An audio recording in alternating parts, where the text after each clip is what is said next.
Fasten your seatbelts. It's going to be a bumpy night. Alive! It's alive! It's alive!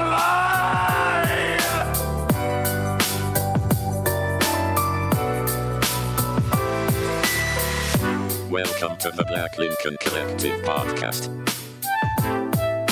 Oh, it's gonna be fun. We can stay up late, swapping manly stories, and in the morning, I'll make it pop. With your host, Parker.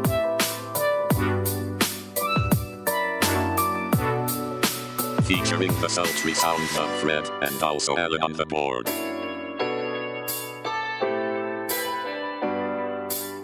Let's go already! And now, let's start the damn show.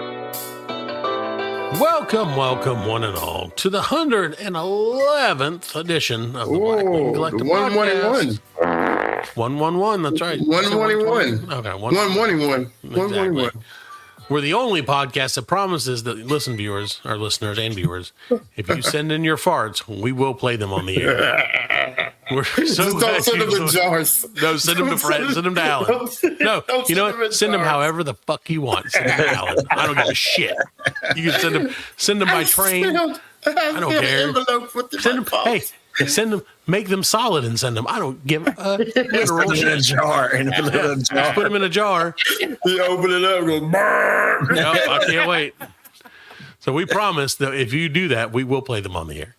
So we're so glad you joined us, and that would be hilarious, though. Alan's like, this week's Fart of the Week is brought to you by Joyce Smithers of Mondale, California.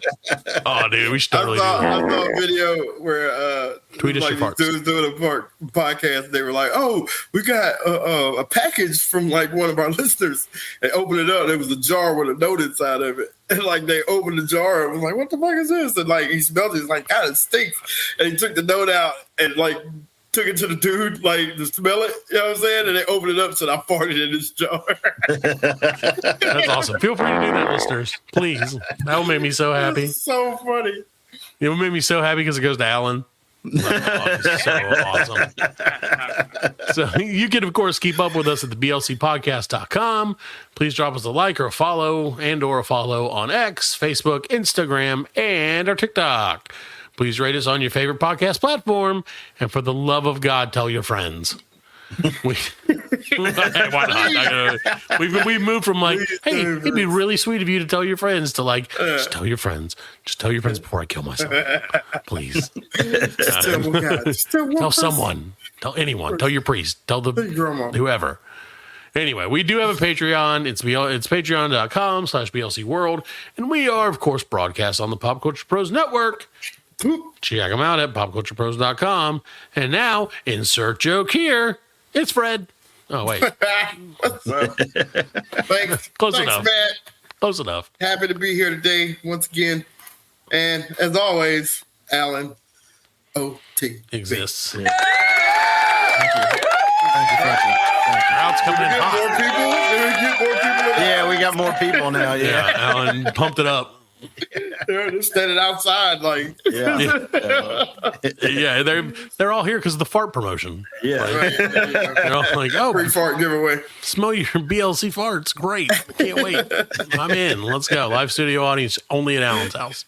So, well, welcome to the show. We are so glad you're joining us. Right. We have got an interesting show for you this evening, and if we don't, it's mostly some lady's fault. That's right. We're supposed to have a special guest on tonight, but Well, we could still have a special guest on, so let's not talk too much shit, just in case they show up. Yeah, and then okay. we're like, want F to make that sure. person. Okay, listen. If the special guest doesn't show up, F that person. If they do show up, great. They're pretty cool. I'd say they're pretty cool. If not, I'll read you guys. If they don't show up, I'll read you guys my dreams that I've been journaling, so that you can read them, so you can hear them, and you guys can analyze them if you want. Oh yeah, we can do that. Yeah. Well, in the meantime, in case the special guest doesn't show up, I need a favor from you two fellas. All right. What? So I've decided that one of the things that I would like to do in my life is become a Renaissance man of sorts. Fred, And in order to become a Renaissance man, you have to be. What are the requirements? To be a Renaissance man. You have to be able to do a little bit of everything. A little bit of everything. Yeah, and part of that is socializing, Fred. Right. Yeah. And so in order to stay social and to stay cool and with it, I've decided that I'm going to try and join a secret society. Now, Fred, I thought it was like a D&D club or something.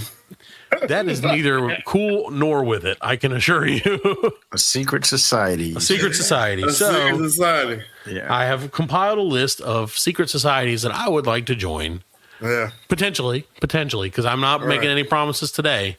Yeah. Just, I don't want any of these secret societies to get their hopes up that they're going to gain this as a member. As a member, yeah, and the face, if you will, of this society now. The member of the society, right? But who was it? Who said it? Who was that old comedian? What was his name? The sassy one, the one who was not Rodney Dangerfield, but he was always really sassy. Sam Kinison? No, sassier than that. He's older than that. Well, he was really old. The one who said I would never want to join a club that would have me as a member. What was that dude? He was really, really old. Really, really old, like George Burns? Younger than George Burns, but not much younger. I thought Sinatra said that. What was that? No, it wasn't Sinatra. It was, let's see. Let me look up. I'm going to look it up. Yeah. This has nothing to do with it. Look, you don't put out what the fuck we're doing. Off the rails on the first already. I'm just going to look. Here's a list of 173 names. It could be any of these. Let me look. No, this is not helping. No.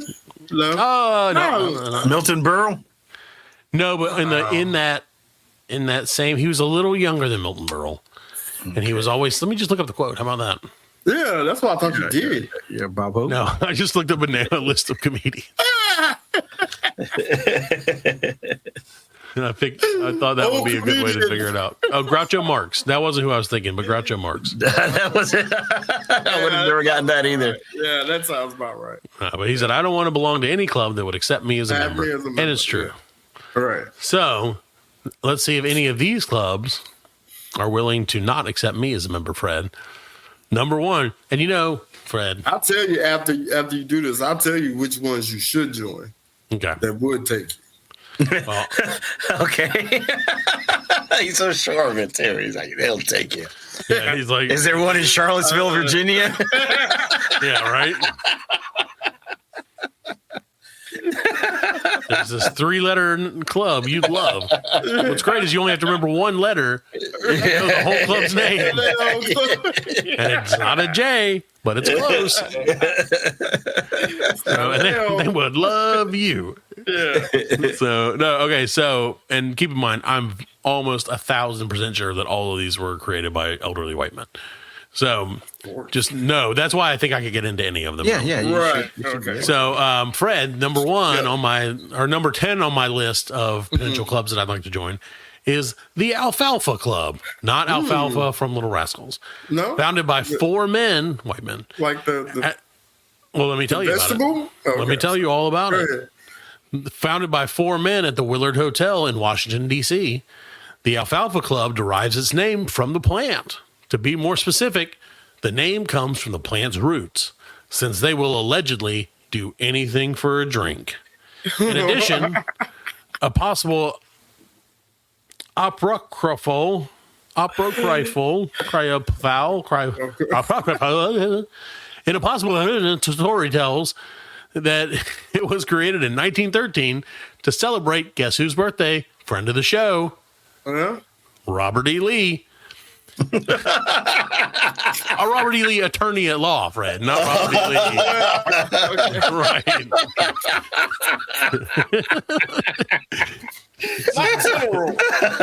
The Confederate Army. Right. No, a different Robert E. Lee. Last week it was a different Robert E. Lee. Last week it was a different Dr. Dre. This week it's a different Robert E. Lee. So, the society is made up of only super wealthy or super influential people. That's me. It boasts around 200 members, with vacancies only opening up when the current member dies. Thankfully, they're all elderly and white, so there's constantly vacancies. And new members must be invited. For what they actually do, it seems they exist solely to throw an annual banquet dinner on the last Saturday in January. The President of the United States is traditionally invited to give a speech, with some of them coming more than once. In fact, in 2009, at his first invite, President Barack Obama said the following. I can't do it. Can you do a Barack Obama? He's like, go fuck yourself. I'm not doing it. Here, Fred, I'm going to put the Barack Obama quote in the chat so you can read it to the people. Because you can do Barack Obama and I cannot because it's racist. This dinner began almost 100 years ago as a way to celebrate the birthday of General Robert E. Lee. But if he was here with us tonight, General would be 202 years old and very confused. It kind of lost at the end. No, that was great. For the first 80 years or so, the Alfalfa Club refused to admit women into the ranks, a decision that was changed in 1994 thanks to President Bill Clinton's protests. That's funny. So there's my first one, Alfalfa Club. You think I should get in or no? No, I mean... the Alfalfa Club. Alfalfa Club. Well, just keep it in the... Keep it in the back. Let's see what else you got. Yeah, I don't want to join more than one, right, okay? Because, right. You know, I can only give them one of them You my got time. precious time. So, yeah, number 9 on my list is the Dill Pickle Club. These are stupid. Though it has since... Oh, see, look at this. Though it has since disbanded, but we're getting back together. The Dill Pickle Club was formed in 1914 and was the brainchild of a man named Archibald Jack Jones. Jones was a Canadian organizer for the Industrial Workers of the World, a union dedicated to protecting workers. Go figure. After leaving the group because of an argument over their tactics, he decided to start a society to discuss labor and societal issues. Maybe I don't want to join this one. This one seems lame. Some of the most famous figures in Chicago's history were patrons, including Upton Sinclair and Clarence Darrow. Once Prohibition began, it also became a speakeasy, increasingly popular with the young people, especially those in college. Performance, whether artistic or musical, only added to the appeal of the Dill Pickle Club. However, by the early 1930s, Jones decided to no longer pay protection money to the mob, and the group was subsequently shut down by the police.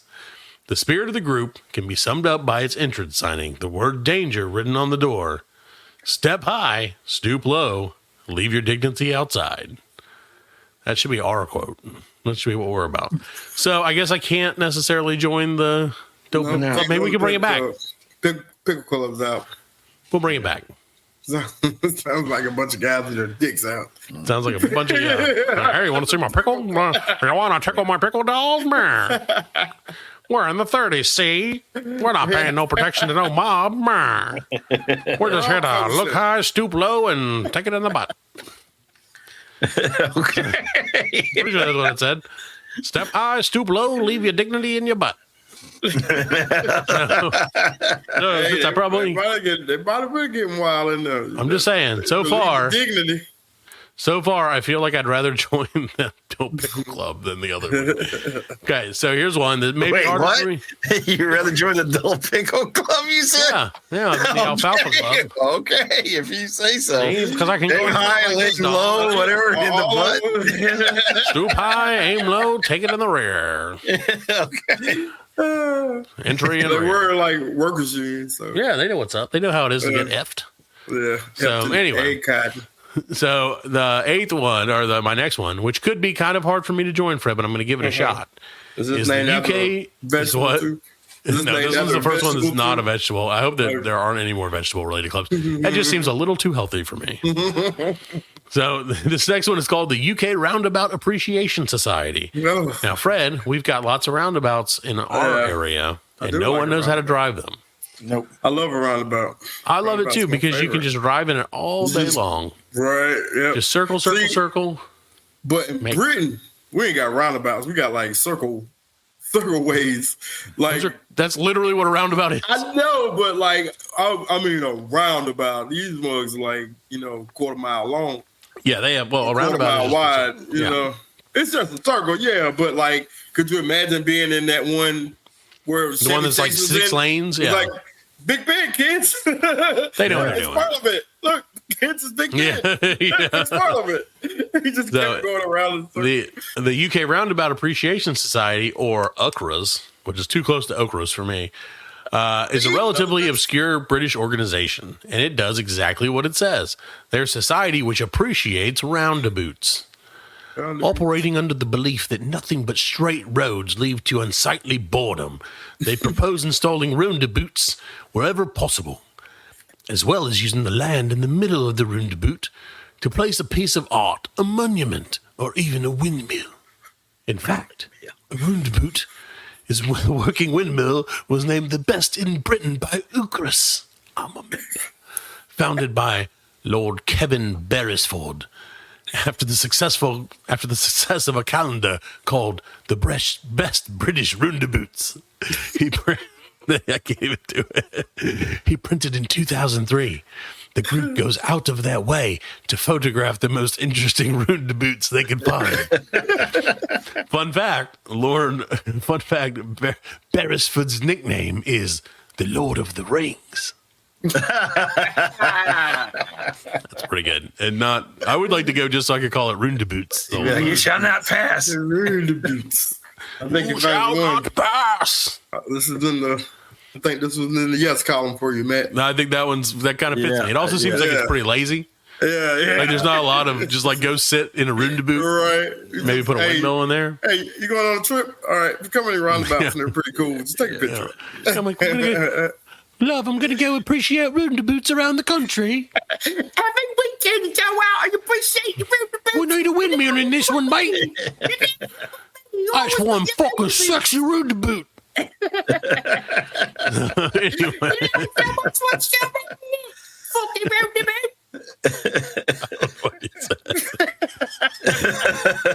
So the next one that I could join is called the Trapdoor Spiders. Ooh. Those are some cool This one might be too nerdy for me, but we'll see.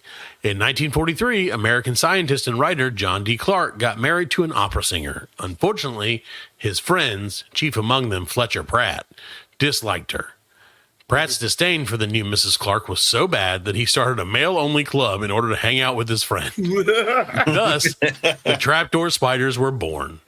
They derived their name from the actions of the trapdoor spider, which pulls the door closed whenever it enters its burrow in order to keep its enemies out. The chief enemy was Mrs. Clark.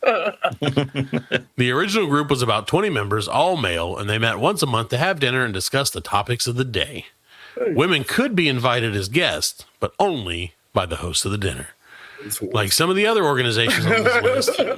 Yeah, no women at all. Like some of the other organizations, a common way to become a member was to be voted in after an existing member died. Some of the most prominent science fiction writers of the day were members, with Isaac Asimov, Martin Gardner, and L. Sprague de Camp being some of the more famous attendees. In fact, Asimov's fictional group, the Black Widowers, was modeled after the Trapdoor Spiders. I feel like that'd be weird. Like, yeah, so our friend Steve died. You want to come to dinner? You want to be the new Steve, old man? Old white man? We got a robe, but you just have to take Steve's name off of it. Yeah, that's your job. And we always close the door behind us. That's the other rule. All right, so what about this one, Fred? I like this one. And we're getting toward the end, sort of, ish. Only 15 more to go. So I could always join the Seven Society. Ooh. This one's just up the road, Fred. That was dark. They're an incredibly secretive group, so you might be asking yourself, how did you find out about them? Well, I can't tell you. So they're an incredibly secretive group, the University of Virginia Seven Society, and its origins are shrouded in mystery. They have a logo. Would you like to guess what the logo is, Fred? 7? The number 7. Oh. So, yeah, that's how you don't know what it is. It's surrounded by the signs for the Alpha, Omega, and Infinity. As for its members, no one is sure who's in the club. They are only revealed after they die. What is up with this? When a banner appears at the member's funeral. There you go. The Universal Chapel bells, donated by the Seven Society, will also toll in a pattern based around the number 7. 7 rings, I guess. Their only real public presence is the fact they seem to be incredibly generous, which is why I love it. Often giving away money in extravagant ways. Hey. During their commencement address in 1947, a small explosion took place near the stage, with a check for $177,770.77 floating to the ground. The money was used to establish an interest-free loan fund for any student, faculty, or staff member who found themselves in financial trouble. Other donations include $77.77 to install a drinking fountain in 1955 that should have waited until 1977, and $14,770.77 in 2008 to start a fund for student submitted ideas to improving the University of Virginia. Too much math for this one for me on that one. Sevens. What do you think? Too many sevens. Not enough sevens. Ain't that the group and the boys? 7. It is. It's the 7. You're right. That might be them. Could be them. That might be where they started. Yep. All right. How about this one, Fred? The Gormagons. Now, this one I like already. The name sounds awesome. This is Stranger Things. Yeah, this one is the Gormagons. Officially known as the Ancient and Noble Order of the Gormagons. This particular secret society sprang up in 1742 when an article in London's Daily Post described their appearance in the city. They claimed to have come from the Chinese millennia in the past, and their goal seemed to be to set themselves up as anti-Freemasons. In fact, if a former Freemason wished to join the group, they first had to renounce the Masonic order. Oh, I was gonna say, cut off his dick. That's right. Cut off your dick. Basically it. I mean, if they're gonna resign from being they're basically cutting off. Renounce it. Yeah. Since they left no paperwork or writing of any kind, the origins and practices of the Gormagons are all but surely lost to history. We can bring them back, Fred. One theory is that the group was the creation of Andrew Michael Ramsey, the whitest name in the world. The ardent Freemason, otherwise known as Chevalier Ramsey. Ooh. Whatever the truth, they disappeared in 1738, allegedly, the very same year that Pope Clement XII published his bull against Freemasonry.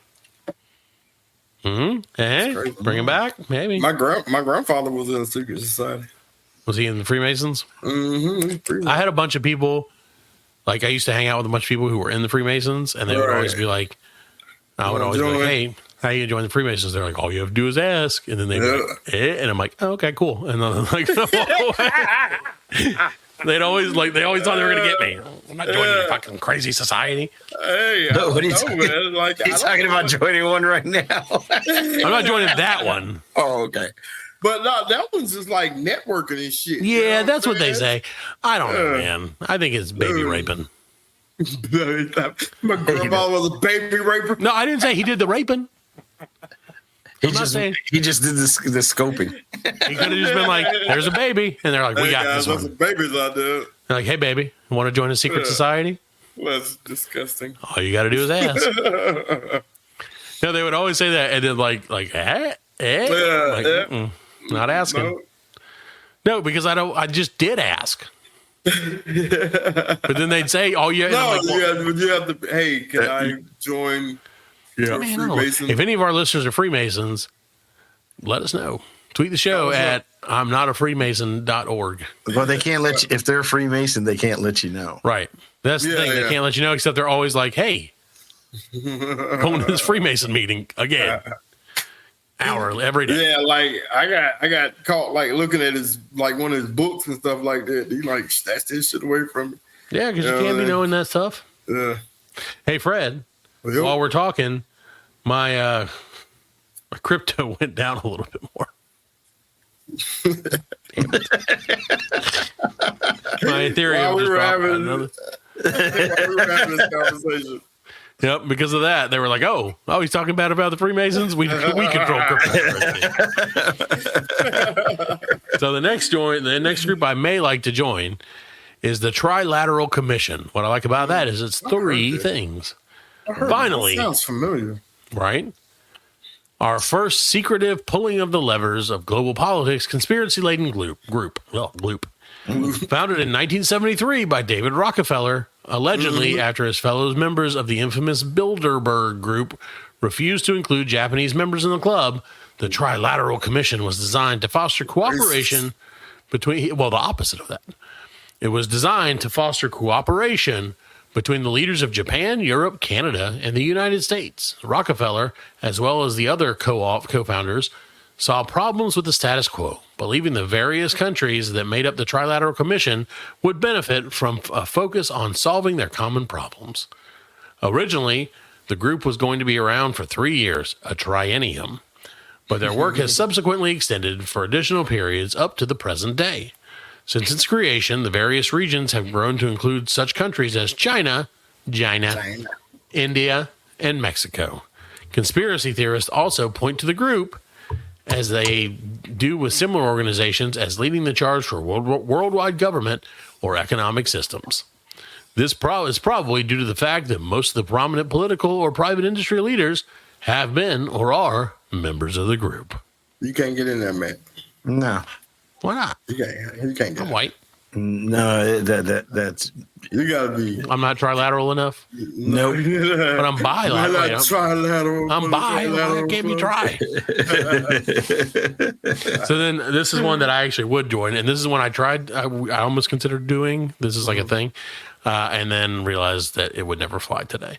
The Durham University Assassin Society. No, this is the real thing. I would have tried that one too. Yeah.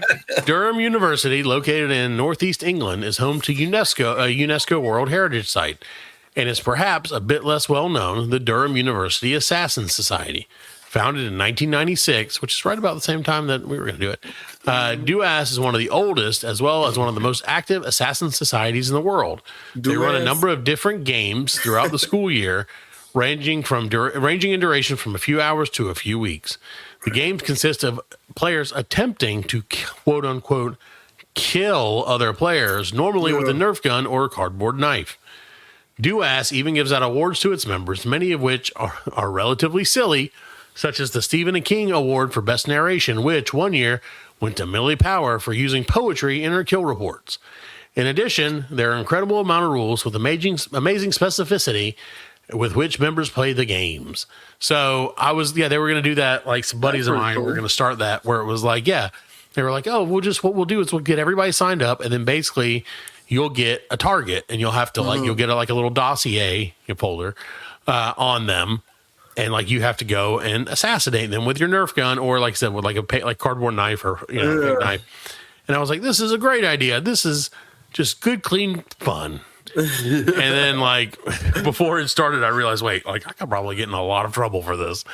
Because nowadays, you think about this nowadays, man, this shit would be taken the wrong way. Someone would get real serious. And, I really murdered that guy. I always thought it would be super fun. All right, so I have two more, and then that'll be it for and then you guys got to tell me which one you want me to join, okay? And I kind of like this one, honestly, as well. Maybe this is my favorite one right now. The Uttar Pradesh Association of Dead People. In 1975, a man named Lal Barani applied for a bank loan in his home district of Uttar Pradesh, India, only to be denied. When he asked for the reason, the bank told him he must have been lying about his identity because Lal Barani had been declared dead. So began an 18-year journey to prove he wasn't really dead. 18 years. Golly. It turned out that his uncle had bribed an official in order to take over his share of his ancestral farmland. After making little to no headway, Bahari sought out others like him. He eventually found a large underground collection of people and decided to form the Uttar Pradesh Association of Dead People. Their main goal is to force the government to recognize that they are, in fact, alive. Something which often goes hand in hand with reinstating land which was illegally taken from them by corrupt politicians and crooked family members. In addition to attracting thousands of fellow Indians to the group, Bahari also received the Nobel Peace Prize in 2003. Damn. Priest Prize? Yes, the Nobel Peace Prize. Dude, this is a lot of reading. Give me a break. Yeah. You're alive. I love the idea of I'm in a society that proves I'm alive. You would think it would be easier than that, but all right. And then finally, after this, you guys got to decide. The Hemlock Society, founded in 1980 by Derek Humphrey in his Santa Monica garage. The Hemlock Society became one of the largest rights to die organizations in the U.S. Their overriding philosophy was that people should be allowed to legally end their own lives through the use of doctor-prescribed medication. They did not believe in suicide for emotional reasons, just for those with terminal or untreatable illnesses. Though they never officially helped anyone commit suicide, various members have helped in the past with other members. Some people dispute this claim, citing descriptions of poisons and lethal levels found in past literature. Their name is derived from the story of the Greek philosopher Socrates' death, in which he drank poisoned hemlock. Membership levels in the group plateaued in the 90s before other like-minded groups sprung up. There's more. And then they began to decline. In 2003, perhaps feeling as if a rebranding was in order, the group changed its name to End of Life Choices before merging with a new organization called Compassionate Choices a year later. They also got rid of their old motto, Good Life, Good Death. So I think I'm going to go with the Uttar Pradesh Association of Dead People. Of dead people. That's was it the last one, like Dr. Kevorkian? Didn't he? Probably. Yeah, Wasn't he a Dr. Death? Yeah. Kevorkian. Yeah, he was. He liked to help people kill themselves. Yeah, he did help a lady. I think But don't they do that? Don't they allow that in Canada now? Probably. I don't know. I'm sure there are a lot of countries that do. Yeah. Because a lot of countries aren't dicks. I saw an episode of Atlanta where they did that. Like, they went to a party where a dude was like ending his life, but they didn't know they were there for that reason. Oh, okay, yeah. They just thought they were at a party, and they see the dude laying on the bed. He's got this contraption like over his head, like when soft? he's ready. No, it's like a plastic bag, and it just came down and like went over his head when he's strapped to the bed, so he can't. And then I'm sitting there like, what the fuck did we just walk into? That's why I'm not joining that club. Yeah. It seems like that would be a real weird like initiation. Like, hey, all you gotta do is die. All you gotta do is be willing. Welcome aboard. Yeah, no. I'm gonna go with the Alfalfa Club. I knew you would. I'm gonna put you in the Alfalfa Club. Yeah, I'd go with the roundabout. Yeah, I think the roundabout society is. If I had to join, The roundabout is because that's what you would do. You know, cool, you just be man. like just hang around roundabouts. That's cool. The roundabout one is cool. yeah. It'd be up your alley right there. You know, you ain't doing much. You get to hang around. All right. You know, Each year, one member gets to go to like another country or something. Gets to go around the root debut. yeah, so he'll get to go to all the ones in Anderson County. Right. Next year, Fred's blessed to go to Spartanburg and visit their hundreds of rune boots. And he can select which one gets a windmill. That one on Woodruff Road. Isn't there one on Woodruff Road right at the end? There's a bunch. Yeah. There's a bunch. That's my favorite one. My favorite one. The biggest one we got. No, I don't know, man. My favorite one is Millennium probably Drive has one. Right, the one right there. Has one, yeah. That's my favorite one because that one is very confusing to people. Yeah. It's so. I have seen multiple people. I saw one time I went out there and there were people protesting somebody, just sitting in the room to boot, just protesting away. Protesting the room to boot. I don't know what they were protesting. They were just mad as hell about, and they were standing in the room to boot. And I was like, well, okay. That's a great way to get your message out. That's right. Yeah, everybody sees it. Everybody sees it. And I was like, that's a risky maneuver, man, standing right there. Because these people do not know how to drive in that shit. No. You ever seen somebody hit one? Like, yeah. There, like, launch off of it? And shoot off of it? Yeah, dude. I see that video on that one. Yeah. That's my kind of room to boot society. Fucking air, man.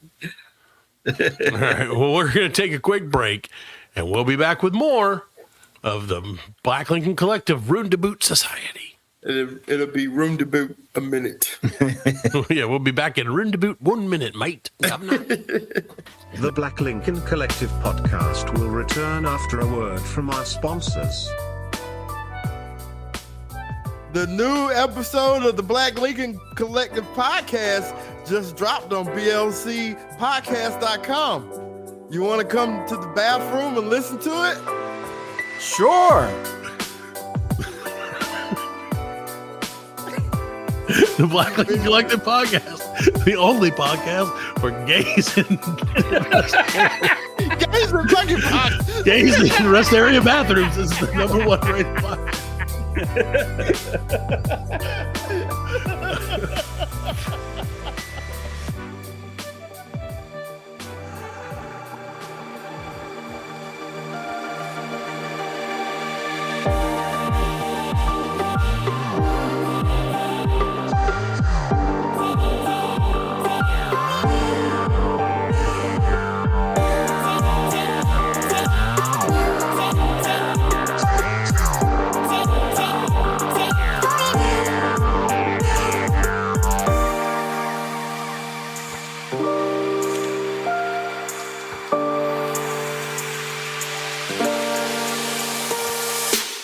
welcome back to the 111th edition of the Black Lincoln Collective podcast. We are so glad you're still with us, and somehow you sat through my deciding which secret society I would join, because that was a mess.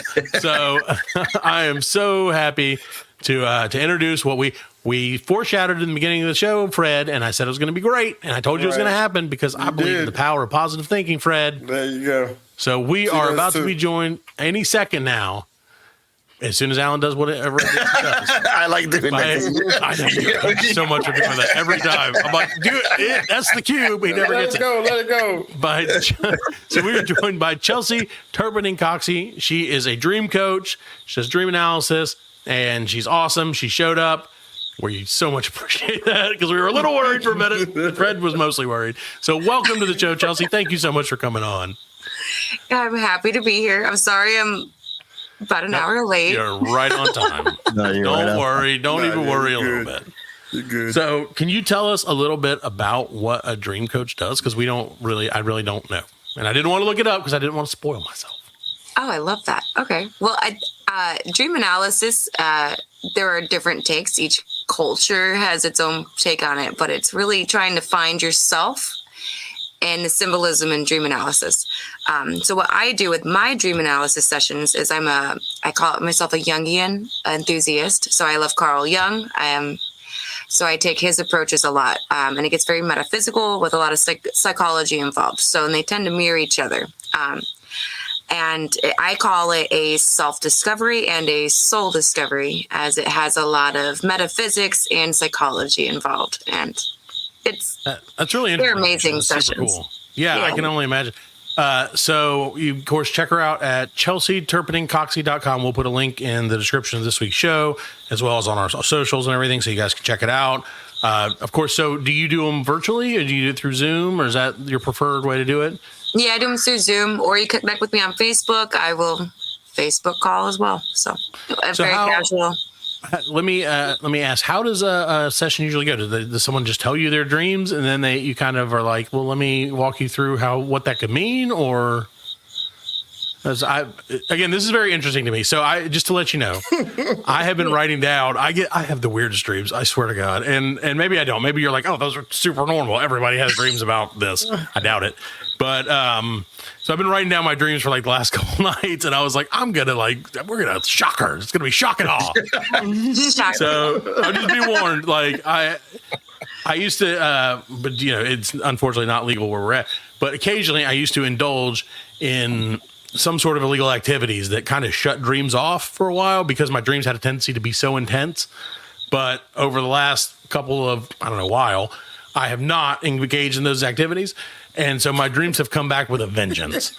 And I'll just give you a fair warning. These shits are weird. So we will get to that point where whenever you're ready, I will happily do this. But I do have some questions for you beforehand, if that's okay. Yeah. So nice. Do you, and again, this is maybe a dumb question, but I just wonder, do you feel like all dreams mean something, or can they just be like random conglomerations of thoughts? It's a mix of both. Sometimes we are literally just processing our emotional states or how our daily experiences are. But we also experience ourselves. I work with the internal family system, which is IFS. Robert Schwartz, I believe, is the one who came up with that. And it is a godsend with dream analysis. It really breaks it down into our fragmented aspects of ourselves.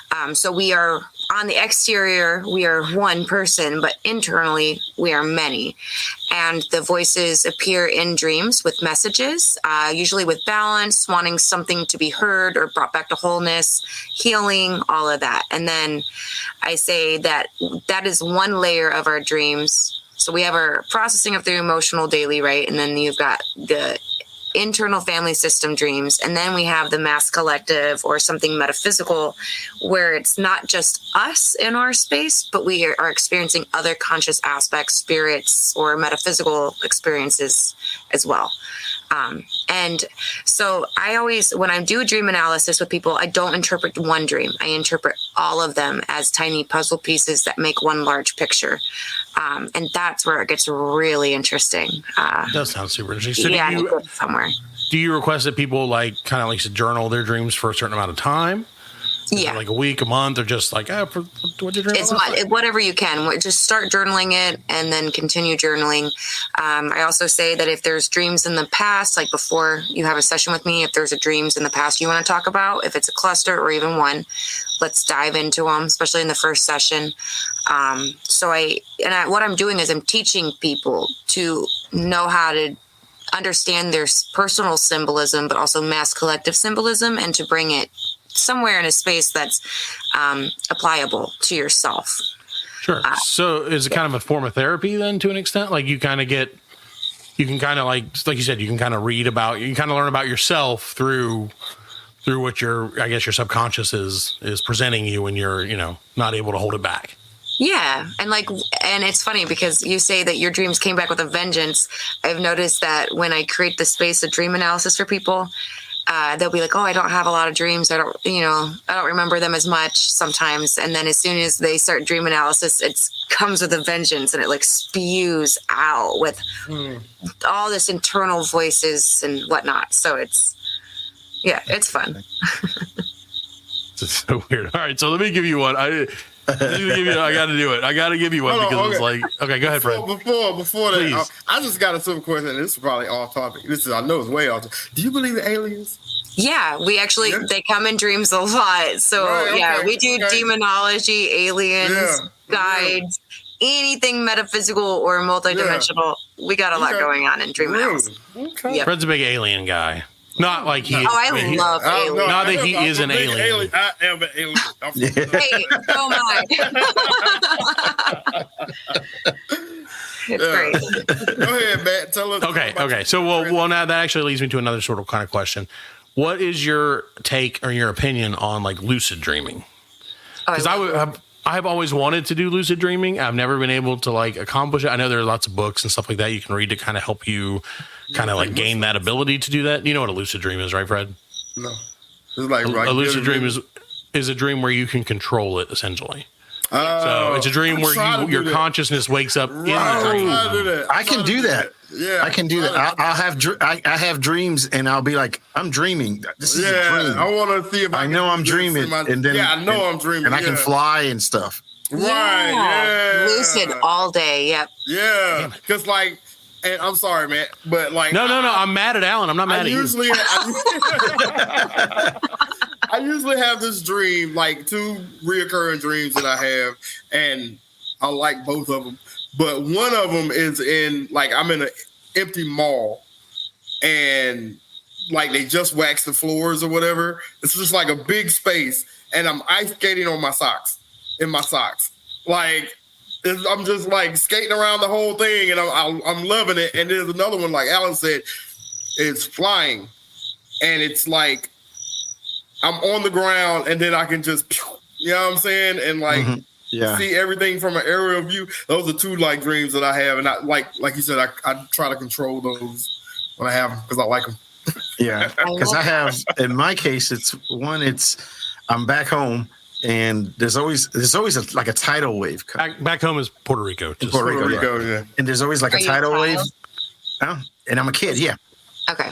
And there's always a tidal wave coming towards the house, and I get scared, and I'm like, oh, wait a minute, I'm dreaming, and I'll just go and fly away. It's like I know that I'm dreaming. Right. It's weird. Well, for those of us who don't have the mental capacity, apparently, thanks, Brain, to do that, is there anything you can recommend me other than hanging out with these jerks that could help me to be able to do that in any way, really? Yeah, come to my workshop tomorrow night. I got my lucid dreaming workshop actually tomorrow night. Yeah. There you go. But no, there's a lot of techniques. So I'm sure you could just Google techniques, because for me, I only go off of my own experiences. So I'm not a lucid dreaming coach, but there are people who literally just teach lucid dreaming awareness and how you could like use it as a self-discovery or a soul discovery. And like lucid dreaming is interesting because it is an awareness, right? And it's kind of an odd term, but you can also astral project. I don't know if you guys have ever heard that before. Mm-hmm. So it's quite similar, honestly. Astral projection is you experiencing something outside of your conscious space or your internal home space, right? Right. And for you, your dream going back home and having the tidal wave, it sounds like an inner child dream. I love inner child dreams. So they're popular because obviously we're all a child at one point and we carry a lot of that within us, even as adults. An inner child always has something to say, or if it's uncomfortable, or if it wants to express something, or even if it's something that happened in childhood that you want to have acknowledged. It could be just like even a fear or a feeling or an insecurity of whatever that was, right? So I used to have a lot of nightmares that were tidal waves that I'd be looking out because we live next to the ocean. And I would look out and see the tidal wave coming. And I remember those were my nightmares. It was literal fear than Now I just fly away. You know? Well, that's beautiful. And nature does cause a lot of damage. So I have people who have dreams about thunderstorms because they live in areas where there's a lot of tornadoes and it literally devastates or something to be afraid of. But sometimes it's even like family dynamics or how, just whatever, maybe an insecurity. So I always say like symbolism is not black and white. It evolves with us and it holds very deep layers of meanings. And so a dream you say you had a dream last night and it holds a meaning to you today, 6 months from now, it will evolve into a much deeper meaning, if that makes sense. And your dream with the mall sounds really familiar with the ideas of like dreams with airports or going through mazes. Those usually represent your process going through life. So it sounds like you're kind of skating through life a little bit. Wow. Yeah. Right? It's crazy, man. Stop having these people on telling me the truth. I love this stuff. So, Chelsey, a few weeks ago, we were lucky to be joined by a lady named Linda Fay. And she was a tarot reader and medium. Yeah. And I think it was about a month ago now, 3 weeks ago, something like that, a month ago. And she absolutely destroyed our minds. She did like a quick tarot reading for my wife, and then who was not obviously on the show tonight. And she also did just some I guess, channeling or whatever, mediuming. I have no idea what it's called, for like Alan and for us just in general. And it was sincerely like, okay, I'll be honest. I'm the most skeptical probably one on the show. Like I'm generally very much like, oh, if I can't see it or like touch it or feel it, it's bullshit. Usually I like to think that, but then like, and honestly, this is one of the reasons we do this show is because we get to talk to people that are just not what we're used to. You know what I mean? Right. In a good way. Yeah. So we've had a lot of people on that I'm like, holy crap, man! Like there's a very like grumpy old man part of me that's like, everything's bullshit. But like the more people we talk to, the more I'm like, oh my God, man. Like I've been a little bit of a sucker to myself because like sincerely, like when I hear, like I said, talking to her, and then I feel like as soon as I tell you these dreams, you're going to be like, well, go check yourself into a psych ward. But which is fine. No, it's fine. It's probably a good thing. But it's like one of those things. It does. I have to admit, it opens up your consciousness, it opens up your mind, and makes me think, holy crap, there is more to to life and to like our existence than just what you can see and touch. Yeah. Yes. So it really did. Like I'm not shitting you. Oh, by the way, for the listeners, Linda will be back for our Halloween episode. She asked me if she could come back and do something. I have no idea what, but I feel like it's going to be not great. I'm a little worried. If I'm being honest, she's going to like channel somebody that we don't want to have on the show. So, I don't know how it's going to go. But I have to say, like I said, sincerely, like hearing from you and then hearing from all these different kind of folks, it really is very much an eye-opening experience. And so I do appreciate you coming on. Absolutely. So I'm going to give you, I have 3 dreams that I wrote down. And they were interesting. So I'll give them to you one at a time, and then feel free to give me your feedback on them. Or if you want to wait for all 3 and then wait to the end, that's great too. So these were over a course of the last 3 nights. And again, like I said, I have always had really, really intense dreams. Some of them have guest stars. Robert De Niro frequents a lot of my dreams, or used to back in the day. And it's a very cinematic experience. I really don't understand why.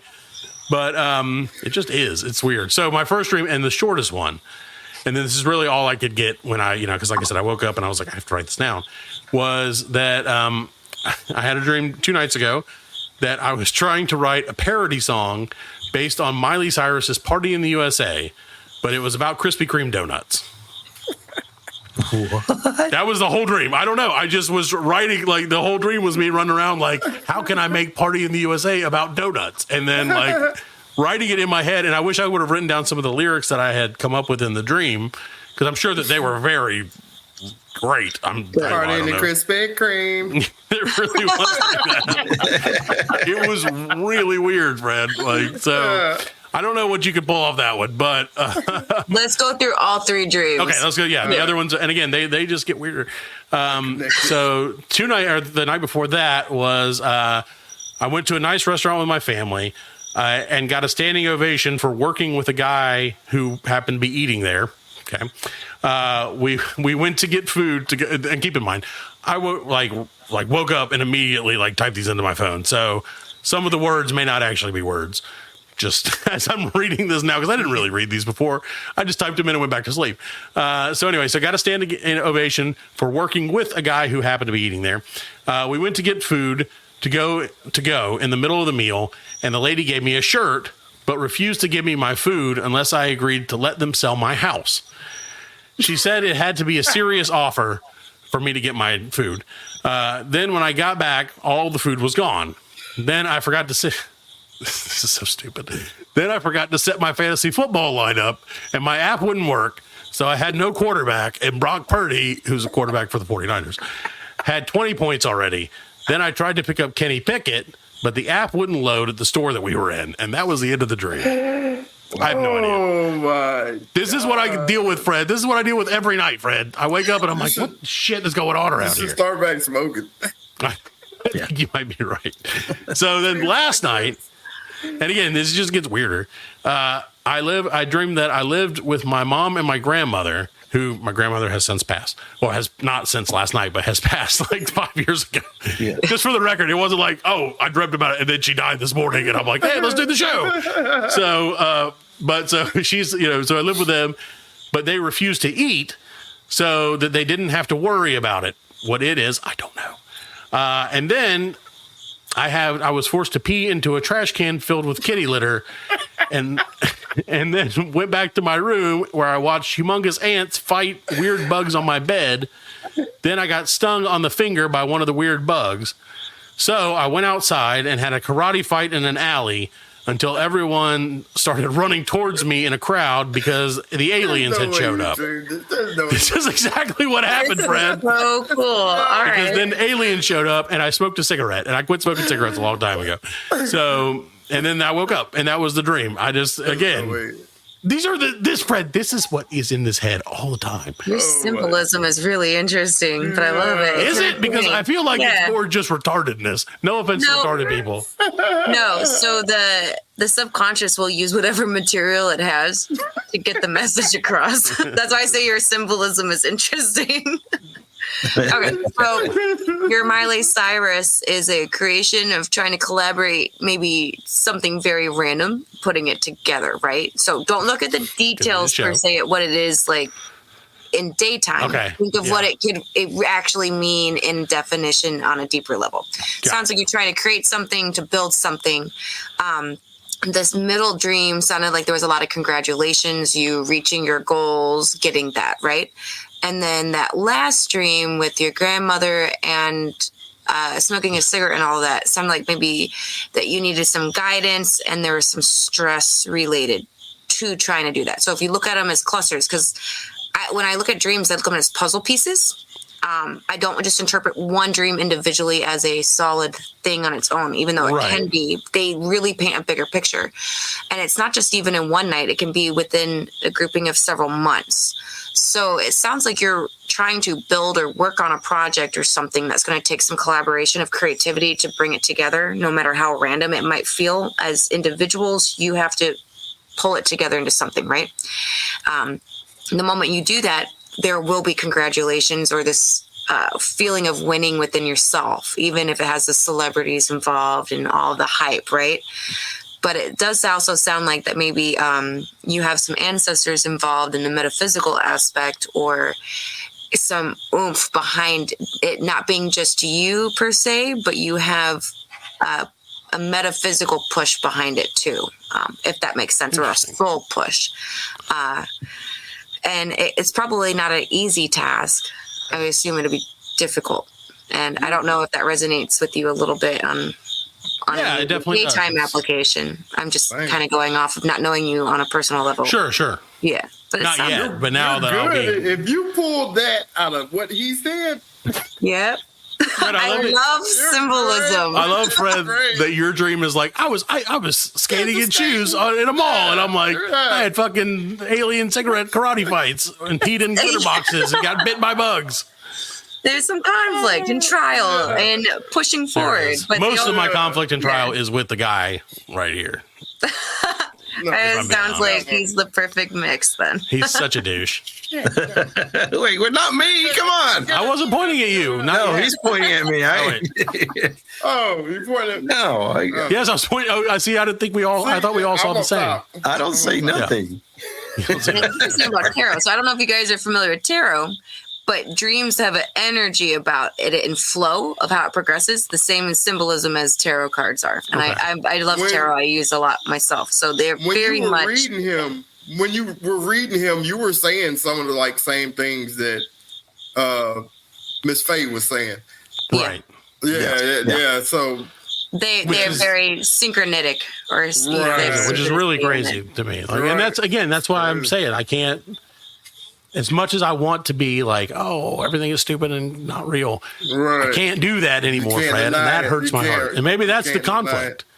Well, I work with egos a lot, by the way, and the ego normally is an analytical aspect of ourselves that wants to make sense of the intuition, and it is its own process. But they can and will support each other. So it's just feeding the ego or the analytical aspects of ourselves the right information to be able to understand it. Okay. Powerful, right? Fred and Alan's head. Yep. I was completely over Alan's head. Whenever he goes, no. I understood completely. Actually, I understood. She spoke English this time. Love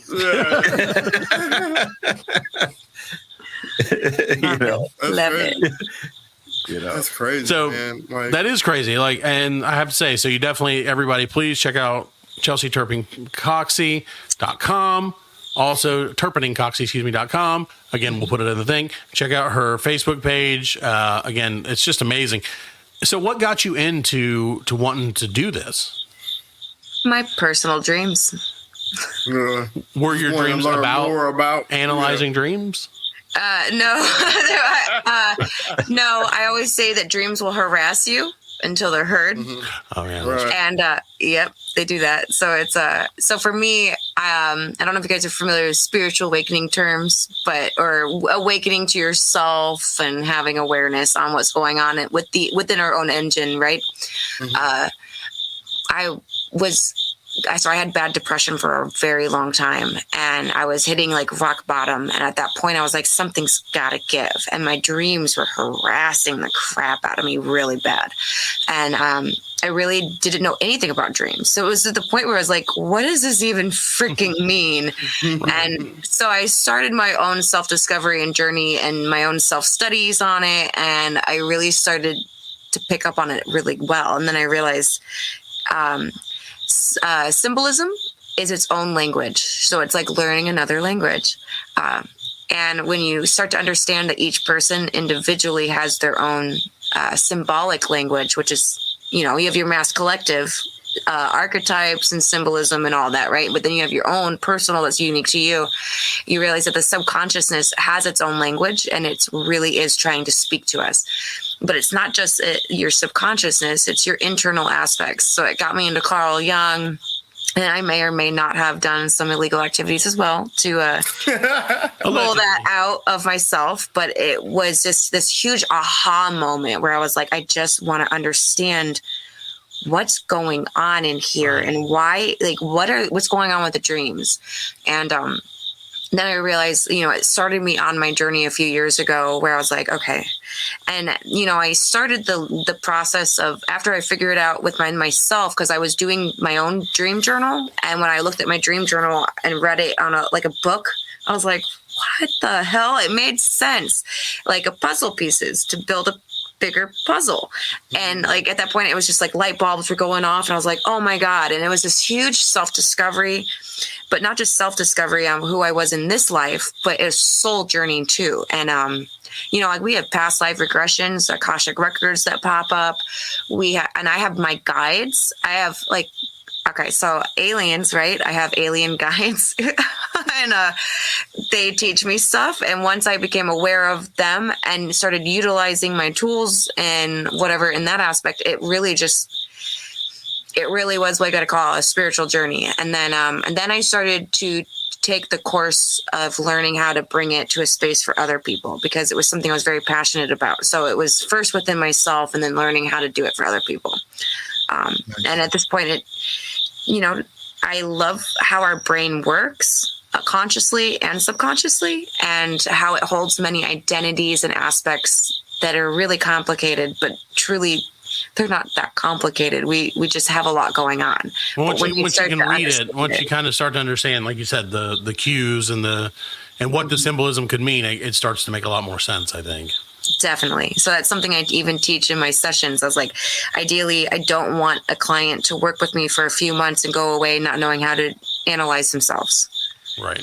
It's a tool that I give you that will last a lifetime. Well, that was going to be my next question. Is so you do encourage? Oh, Fred's gone. That's fine. This is all a dream to him anyway. So, so you do encourage people to learn to kind of read their own, or at least be able to somewhat interpret their own dreams. Yeah. Is there anything? And again, I'm not by any means like, hey, give us free stuff, but maybe a little bit. I don't mind.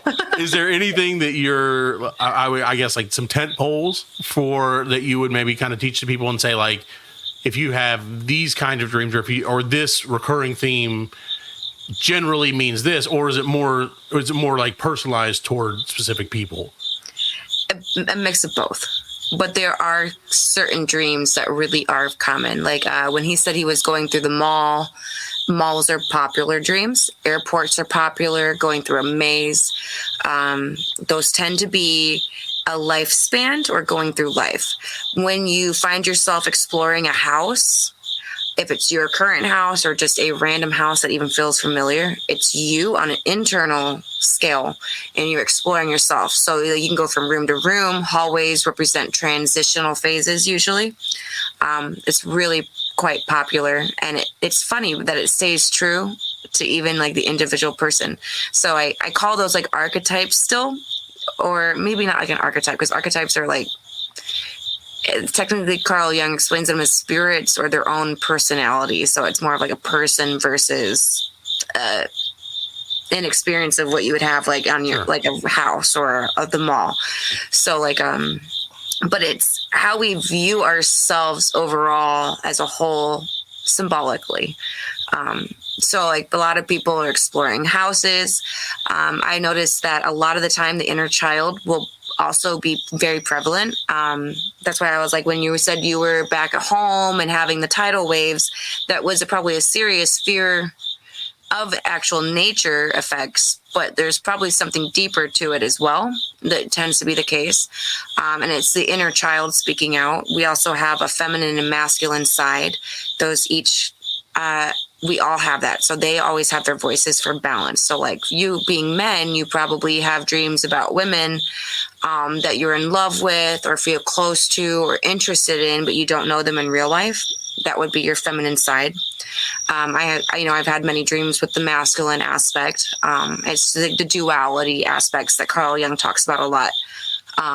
Just as like common things, right? The anima and the animus, or masculine and feminine. Depends on where you can call it whatever you want. It means the same thing. Right. At the end of the day, there are certain aspects of us that build the human mind. So like we've got the inner child, we've got the feminine and masculine, our higher self. Then we have like our guides. And the guides are not always as obvious.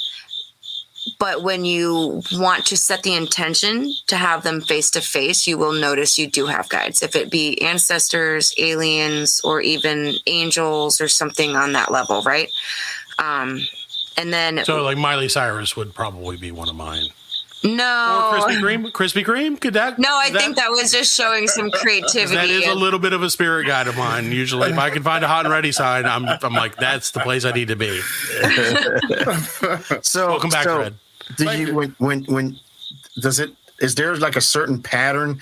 Like it starts like your dreams. You'll have like you first have your inner, and then you expand your way out, or is it just random? It's a little bit of both. Everyone's different. So people who come to me, I usually, okay, so everyone's a little different, but it all leads to the same place. It depends on where you're at in your personal life or your experiences or whatever's going on in the daytime. So I've had clients who come to me and like immediately their dreams are like screaming the soul journey or metaphysical aspects with a lot of archetypes. They're demanding to be healed in some weird way. And then it will start to bring out what I call the internal family system, which was what I was like, there's this book, No Bad Parts. It's a great book by Richard Schwartz. And it's a godsend for dream analysis, honestly, because it really, you could psychoanalyze yourself into the different portions, right? But each portion will have its own want or need or to be healed, to bring back to wholeness, to have a space on your platform of consciousness. So like as we grow throughout life or go through experiences, we tend to exile certain aspects of ourselves. Sometimes the inner child is one of the main, especially in society where we're supposed to be responsible, be adults, and we don't allow ourselves to be childlike or playful or fun. And that's still who we have at a very tender aspect of our soul. So there's usually a lot of inner child stuff going on. But then we also have like the higher self, which is the future us that we want to embody or become. And that shows itself a lot in the need of wanting to connect, wanting you to come reach to it or to choose it. Guides are always there to help. And it's funny because it took me a couple of years to connect with my guides. And I think it was kind of some internal fear a little bit on that. Or a belief system. But when I work with some of my clients, they immediately connect with their guides. And I'm like, oh my God. And it's like jaw dropping because the experiences are insanely, and it's just in your face right there. Couldn't be anything else, and they set the intention before they go to bed, even to just experience their guides. But when we go throughout life and our experiences in life, we tend to manifest extra aspects of ourselves. So some of those are not necessarily always authentic. They're picked up from other people, maybe like your mom or your parents or any authoritative figures. The ego is really big in dreams. It tends to show up as a manager, something trying to control other aspects of our shadows or exiled aspects, trying to manage them, push them aside, chase them. So we see a lot of there's a lot going on. You could have like 10 different characters in your head, and they're all choosing different symbolism or patterns to represent themselves. And some of them get along and some of them don't. And it gets very obvious sometimes. But so what I say is usually we start out with internal family system dreams, but they're usually tied in with metaphysical dreams too that mirror the internal, which makes sense because, it's always a mirror, or a magnetic thing. Right. And then if people come to me and they're having a daytime struggle, I can't get to any of those points until we figure out the daytime struggle. If it be whatever that be, everyone's different. So if say one client's got a mother who's a narcissist and controlling her life too much as an adult. So it's a lot of inner child things coming out, but at the same time, we can't get to like this depthness within her until we resolve what's on the surface. Mm-hmm. And I've seen that a few times. So even with, I'm going to say demonology, she popped up. I had one client who was struggling with archetypes of like Freddy Krueger and nightmares since he was a kid, and it was manifesting physically in his life to the point where he came to me and like we had to spend a month working on like demons and trying to get to higher realms and to escape. But as soon as we got out of that, it was immediately a self-discovery journey. So I always say it kind of goes in a process. So if you have something in your daytime that's really you're struggling with, that tends to be the thing we have to address first. And then it gets deeper under the skin or the next layer of the self-discovery and then the soul discovery. That's amazing. So that made me, what you were just talking about made me think of, I used to have this very recurring dream for probably over the course of a couple of years where I would be in this, I would own for some reason, this gigantic house. And when I say gigantic, I mean like 30 plus rooms, just humongous, not like a mansion. It was always very tall and very like normal size, like I guess footage wise, like on the bottom, but it was always like very tall. And like half of it was destroyed, and it was always very, very, very haunted by things that wanted to destroy like me and everybody that was in the house. And it wasn't always other people in the house. Sometimes like some people would show up, some people would not be in there. And it was always something that really creeped me the hell out. I would wake up a lot. And like I said, that was one of the reasons for drugs. But it was one of those things where, I mean, seriously, I know it sounds bad, but like, I mean, it really would. Like it would. And that's one of the things I was talking about seriously when I say my dreams are intense. Like a lot of times they'll stick, good or bad, they'll kind of stick with me throughout the day, and even into the next day. But that was something that has always freaked me out. And like I said, thankfully, and knock on wood, hopefully I won't have that dream anytime soon. But it was kind of a recurring theme that it would always be this, and it wasn't always the same house, but it was always this gigantic, crumbling, like mansion-esque house that was like terrifically, like vilely haunted. So I have no idea what that means. I'm sure it probably means that I ate too much candy or something. But well, that's the thing, man. Is like it's one of those things too, and I'm sure you probably experience this all the time. That like it's common. There are people who want to know. But there's also, like me, who kind of doesn't want to know. Right, yeah. You know what I mean? Like, I do want to know. Scared There's, of it. like, the morbid curiosity of, like, hey, does this mean that I'm, like, there's something over this shoulder at all times? Like, just waiting on me, like that freaking weird thing from Insidious where I'm just going to do this. And there's going to be, like, you know what I mean? But at the same time, like, I'm like, I don't... If it's real bad, can you just be like, oh, it's great. It's normal. Everybody has crazy haunted house dreams all the time. It's fine. No, yeah, you're great. Yeah, she's like, you're good. Yeah. You're good. Well, I got to go. Great show. Thanks, guys. I'm going to talk to you again. Something I've noticed working with the internal family system and mirroring metaphysical experiences. The house, or is it a tower or is it a mansion? It's kind of more of like a towery house. Yeah. I mean, it's not like it would be like, it's like an old Victorian style black house with, like I said, some holes in the walls throughout it, huge rooms with staircases, like very open, big rooms. God, I'm going to dream about this tonight. Oh, okay. I won't have to think. I'm going to say it just real chill, and you got to. No, it's cool. You got to do a self-discovery on it. It's you. Oh, damn. The house is you. Me. It's you. But there's a mirror effect here. So I can't say the whole aspect is you. But when we work with the internal family system, which is what you have a disconnected aspect of yourself that you deny or don't consider you. And maybe it's just this ugly aspect of yourself you're afraid of and you keep kind of hidden in the closets or the shadows, but it's tearing you up in the inside. And what I've noticed is that it does metaphysically connect with a energy match to something that would be demonic.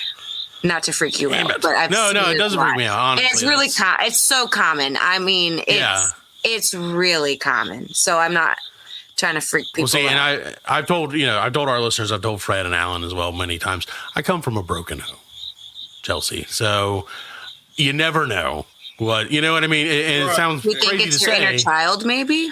I don't know. Are you connected with your inner child, or maybe it didn't heal properly from the experiences? I probably deny my inner child. Sorry, Mrs. Torres. That is not. Write him down. But I probably deny that those feelings have a tendency to kind of shut them off, and try not to dwell. Hard. Only as I only And you can, like I said, the guys, I do joke about this because thankfully neither my dad nor my mom listen to this show that I'm aware of anyway.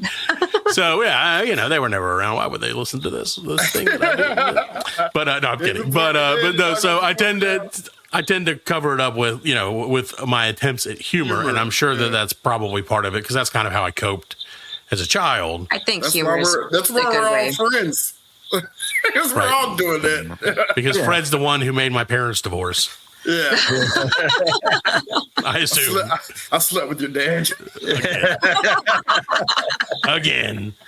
Well, no, that is super interesting though, and it's crazy because you think about it, and like I said, it's one of those things that I would have at the beginning of the show had you said, hey, think about like recurring dreams, stuff like that. I wouldn't have even thought about it, but when you mentioned the Freddy Krueger thing, it like the whole visual picture of it just like flashed in my head, and like I said, it's just one of those things. Like I said, waking up worried is always like it's one of those things that like I'm just like, oh, this is not a good thing to wake up and feel this way. Like have these, it's not a great way to start your day when you're like, hey, great, I'm haunted by things that I can't explain. Hooray! It lingers. Have you experienced sleep paralysis? No, thankfully, I have not. You have? Yeah. No, I'm very thankful that since I was young, like I've had that, and my grandparents always just said the devil was riding me. That was like their, You call my dad the devil? Ooh. Your dad sounds interesting. I thought for a number of years my dad was Pat Sajak, so. But anyway, yeah. But no, that's crazy. Fred, I didn't even know that about you, man. That's crazy. Yeah. And I still get it. Like, well, I've got we did a sleep study and, they say I have sleep apnea. So now I use the machine, the CPAP machine. So, like, it doesn't really happen anymore. But, like, there'll be nights where I don't use the machine and, you know what I'm saying? I'm waking up like, there it is. You know what I'm saying? It's coming on. Yeah. But yeah, I've had that. I see sleep paralysis from the physical aspect and the metaphysical. So that's why I always ask. And so the sleep apnea would make sense if you're not able to breathe and you're caught in between this weird sleep and awake phase. That would make a lot of sense. Yeah. Yeah.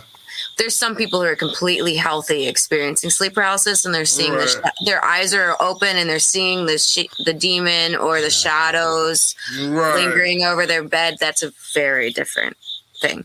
But I do understand how like the sleep phases work and how you can be caught in between maybe REM or your body's full of sleep, but you're waking. There is this weird caught up moment too. Right. So no, but like before that, like when I was young though, like.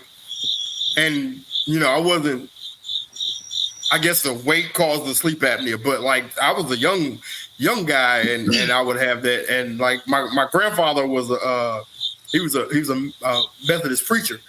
And like my grandma, she was big in the church too. So like they made me sleep with the Bible under my bed and like they had me shook. You know what I'm saying? It adds extra fear and paranoia, which is right. Yeah. Yeah. So like, especially for a child.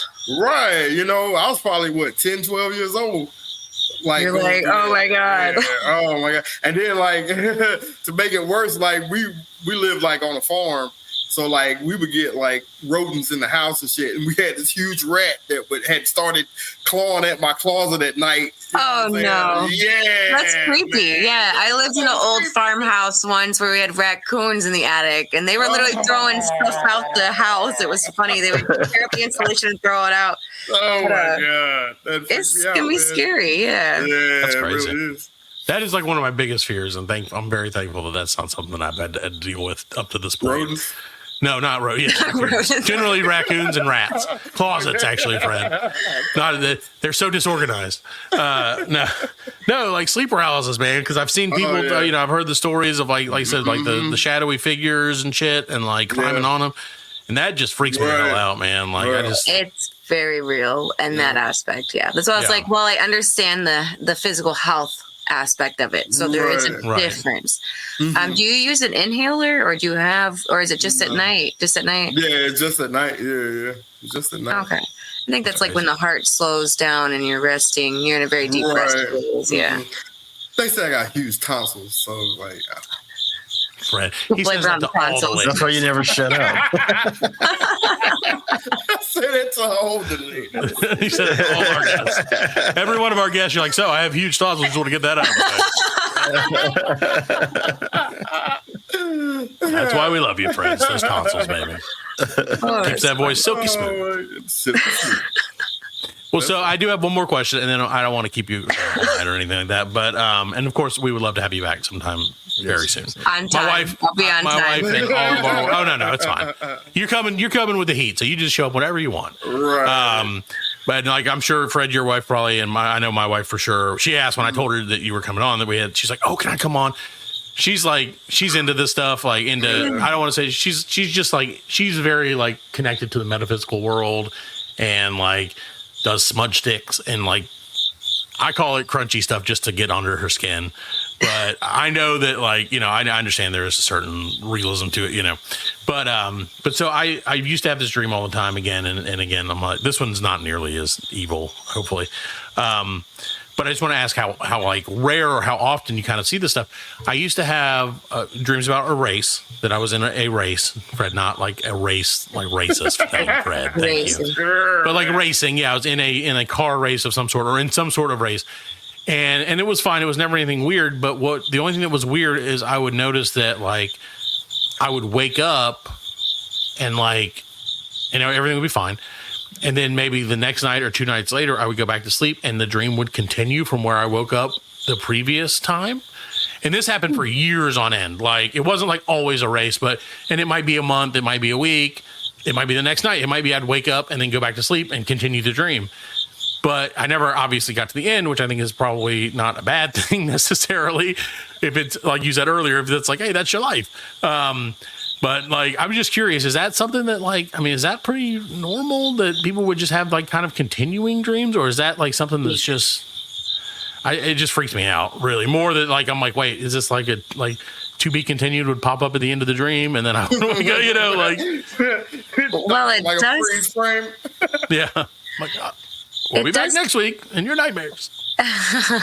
It does sound like a life progression, but I'm almost curious if it represents maybe like a soul concept too, something not just this life, but bigger, especially since the way it picks up and it's trying to show you in phases. But if it's doing that, it's something that is important and kind of unique. So if I were you, weird. I would let it develop. Yeah, and I haven't had a dream about it in a very long time. So, I mean, this is like, you know, this was like probably at least 2 or 3 years ago since I've had this, like, and it was always like the same rate. It was kind of a Mad Max. I used to watch a lot of Mad Max. It was kind of a Mad Max-esque, like, desert race, generally speaking. And so, like, so, I mean, it was very identifiable. As soon as I would, you know, it wasn't like, oh, this could be a continuation of that weird dream. It was just like, oh, and here, oh, I'm still doing this race with these crazy people. It's kind of a mix. Do you remember, and I don't know if you do or not, like Wacky, what was it, like Wacky Racers? The one like the Hanna-Barbera. Yeah, Hanna-Barbera, where everybody had like their own weird car. It was like Fred Flintstone versus like Scooby-Doo. So yeah, Rocky's the Moose. All the and, random characters. Yeah, and it was like that. It was kind of like that with it, except in a desert with me and random people every week. I have no idea. Lie, it does sound like a very complex symbolism where it's not just this life, but it's probably like the soul journey too. Why does everything have to mean something? You know, the subconsciousness will be heard.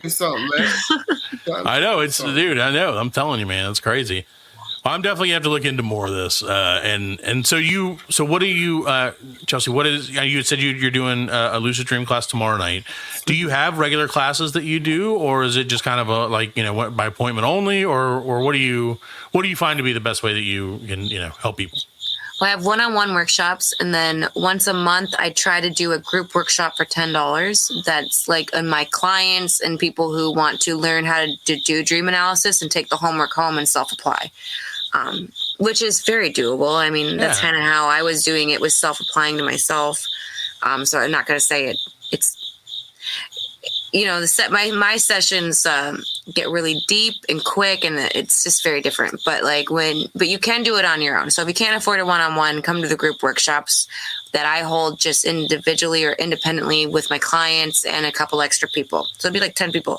But I call it share and tell, bring your dreams with you. I don't necessarily sit there and lecture the whole time. We just dive into the material and I teach as I go. I give like a little 5 to 10 minute lecture, just a breakdown of how I analyze dreams and how you can try to view them in different categories. But I'm also, if you follow me on Facebook, I do set up live events. So I've got a lucid dreaming techniques workshop that I'm co-hosting with my friend who's Jeff Randall. He does the Lucid Madge. He's also on Facebook. And he's a lucid dreaming technique coach. So he's much better at that than I am. I go off of my personal experiences with dream analysis, right? But he's the one who kind of does the lucid dreaming like a sport, and he's really good at it. And then early, I think the second week of October 14th, where I've got another woman who's my friend. She is a shamanic healing practitioner. She does Akashic records. We're doing dreams with Akashic records, finding your soul, kind of on a deeper metaphysical aspect. That will be on the 14th of October, which I think is a daytime for us because she's in Sweden. So it's a very large time difference, but she's really good. And I've been doing sessions with her personally, and she blows my mind.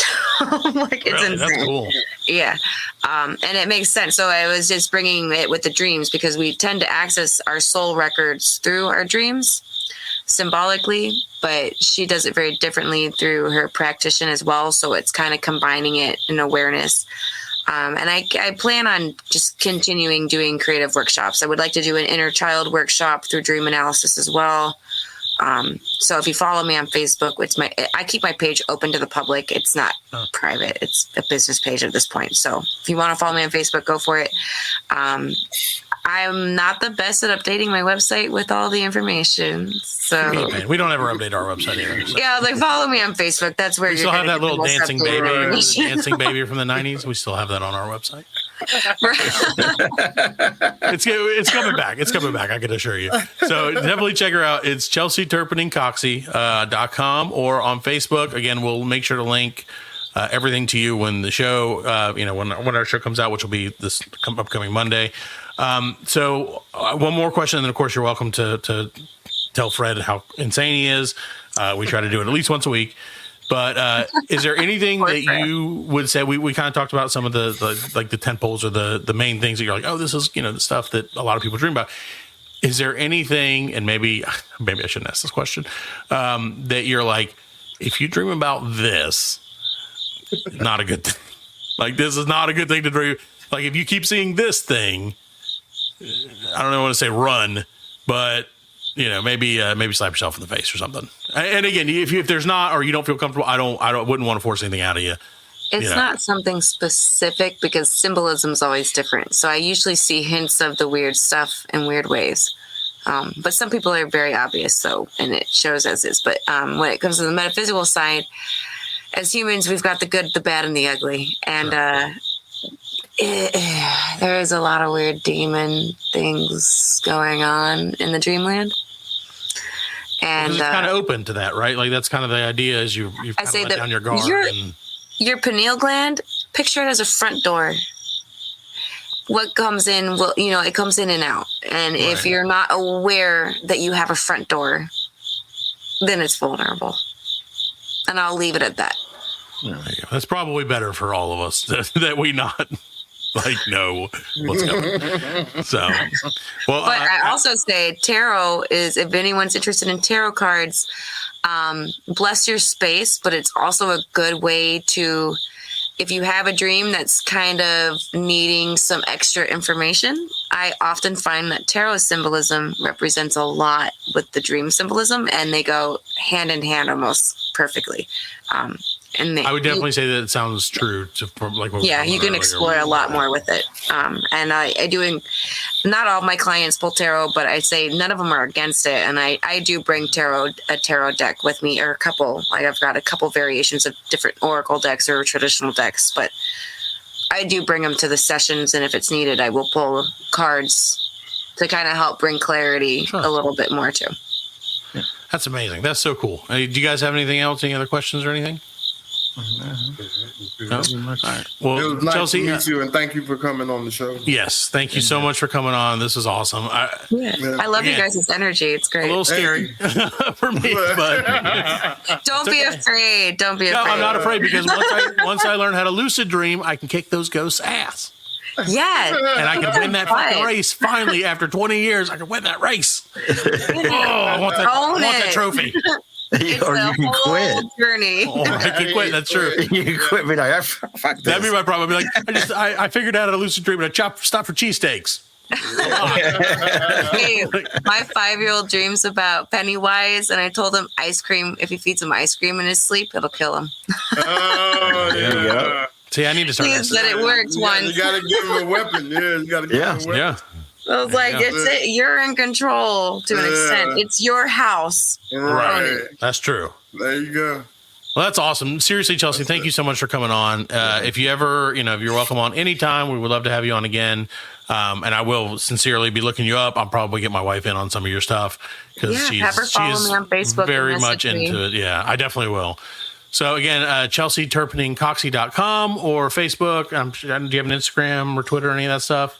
You have an Instagram. I think I found your Instagram at some point. Yeah, I'm never on it, but That's it's okay. there. It does exist technically. We also possibly I've got like one. 3 of them because I forget the password a lot. Fred started us a TikTok and abandoned it almost immediately. I'm just not. Yeah. I like to focus on one. I think it's the ADHD a little bit. It's good to just really be a badass at one. I agree. We do our best to do our best. So, so thank you again. Thank you so much for coming on. It was awesome. We really do appreciate it, and we would love to have you on again. So, everybody, again, just check out ChelseyTurpeningCoxsey.com, and we'll be right back with the end of the Black Lincoln Collective podcast.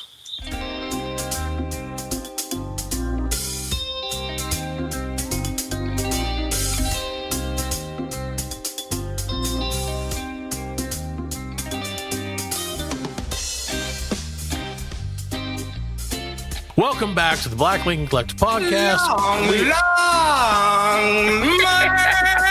It was a long show, but it was well worth it. Yeah. So we do want to very much thank Chelsey Turpening Coxsey. That was absolutely amazing.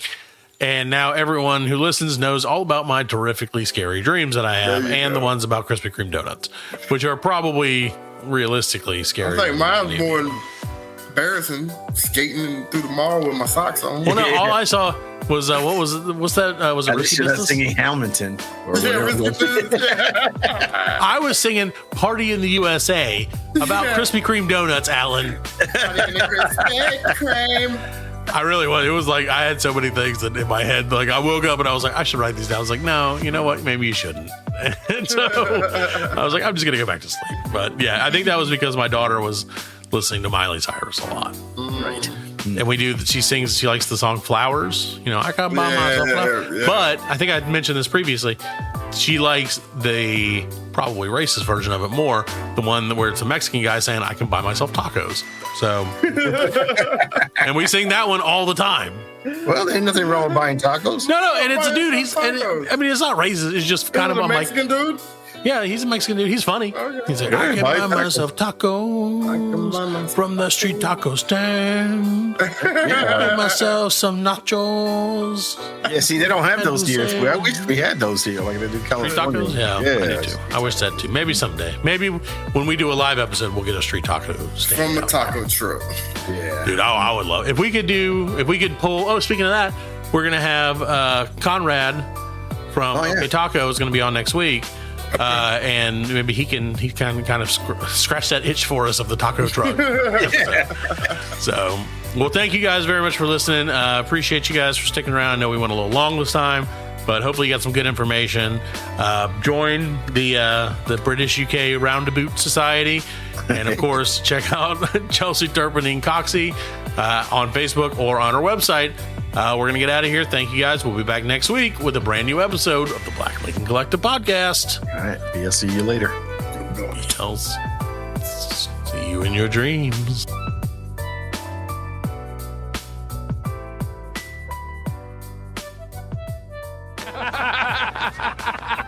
We are laughing.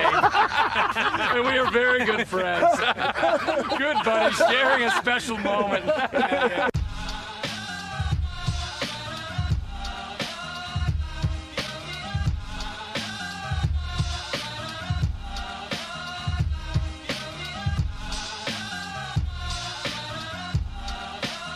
That's it, man. Game over, man. It's game over. Just hang loose, blood. She's gonna catch up on the rebound on the men's side.